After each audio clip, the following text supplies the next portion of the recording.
అది చింతలపల్లి అనే గ్రామం. ఆ గ్రామంలో ఒక పెద్ద బంగ్లాలో మంగతాయారు గోపాలరావు దంపతులు ఉండేవారు. తాయారుకి 2 కొడుకులు, మహేష్, సురేష్. మహేష్కి అంతగా చదువు అబ్బలేదు. దాంతో ఊరిలో సూపర్ మార్కెట్ పెట్టాడు. సురేష్ పట్టణంలో సాఫ్ట్వేర్ ఇంజనీర్గా పనిచేస్తున్నాడు. తాయారు తన అన్న కూతురుతో మహేష్ పెళ్లి చేసింది. ఆమె పేరు సాప్న. స్వప్నకి బాగా డబ్బుందనే గర్వం. తాయారమ్మకు ఒక వింత రోగం ఉంది, అదే కులపిచ్చి. ఒకరోజు తాయారు ఇంటికి ఆ వీధి చివరిలో ఉండే రవి వచ్చాడు. రవికి తాయారు గురించి తెలియదు. ఆయన ఊరికి కొత్త. అమ్మా, ఈరోజు నా కూతురికి పుట్టినరోజు. మీరు వచ్చి ఆశీర్వదించి భోజనం చేసి వెళ్ళమ్మా. ఏంట్రా నీ కులమేంటి? నా కులమేంటి? తక్కువ కులం వారు నా ఇంట్లో అడుగు పెడితేనే నచ్చదు నాకు. అలాంటిది కులం తక్కువ నీ ఇంటికి నేను రావాలా? నీ ఇంట్లో నేను ఎంగిలిపడలా? ముందు నువ్వు బయటకు వెళ్ళురా. గట్టిగా అరుస్తుంది తాయారు. రవికి ఏమీ అర్థంకాక, అమ్మా, క్షమించండి. మీకు ఈ రోజుల్లో కూడా ఇలాంటి పట్టింపు ఉందని నాకు తెలీదు అని చెప్పి మనసంతా బాధతో అక్కడి నుండి వెళ్ళిపోతాడు. అలా రోజులు గడుస్తాయి. ఒకరోజు ఉదయం తాయారు పనిమనిషితో ఇలా అంటుంది. ఓసే హేమా, ఇప్పుడు సమయం ఎంతయిందే? ఇప్పుడా నువ్వొచ్చేది? ఈ మధ్య నీకు బాగా సమయం తెలియంలేదు. ఏదో పోనీలే, భర్త మంచివాడు కాదు, పైగా నా కులందానివి అని నీకీ పనిచ్చాను, గుర్తుందిగా? ఇంకొకసారి ఇలా జరిగితే బాగోదు. సరే అమ్మా, ఈ మధ్య పిల్లాడికి జబ్బు చేసింది, అందుకే ఆలస్యం. క్షమించండి, మరొకసారి ఇలా జరగదమ్మా. అవునా? సరేలే, సాయంత్రం డబ్బు తీసుకెళ్లి బాబుని హాస్పిటల్లో చూపించు. చాలా ధన్యవాదాలమ్మగారు. తాయారు మనిషి మంచిదే, కాని కుల పట్టింపు ఎక్కువ.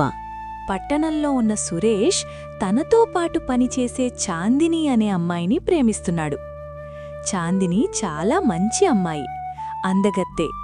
ఆమెకు నాన్న చిన్నప్పుడే మరణించడంతో తల్లి అన్ని తనై పెంచింది. అమ్మా చాందిని, నాకారోగ్యం బాగోలేదని నీకు తెలుసు. నా కోరిక నీ పెళ్లి మాత్రమే. నేను బ్రతికుండంగా నిన్నొక అయ్యే చేతిలో పెడితే నా బాధ్యత తీరుతుంది.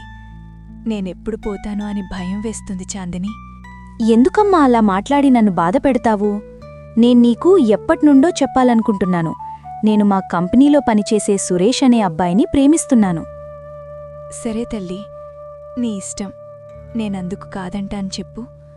అలా ఒకరోజు సురేష్ చాందిని ఇంటికి వెళ్ళి ఇలా అంటాడు. అత్తయ్య, నాకు చాందిని అంతా చెప్పింది. మీరు ఏమాత్రం దిగులు పడవద్దు. నేను చాందినిని బాగా చూసుకుంటాను, పెళ్లి తరువాత కూడా. నాకు ఎలాగూ ఇక్కడ ఉద్యోగం కాబట్టి మీకు తోడుగా ఇక్కడే ఉంటాం. సరే బాబూ, మీ అమ్మా నాన్నలని పిలిపించు, మాట్లాడి మీ పెళ్లి చేస్తాం. కానీ అత్తయ్య, మా అమ్మకి కొంచెం కులం పట్టింపులు ఎక్కువ. అందువల్ల మా పెళ్లికి అస్సలు ఒప్పుకోదు.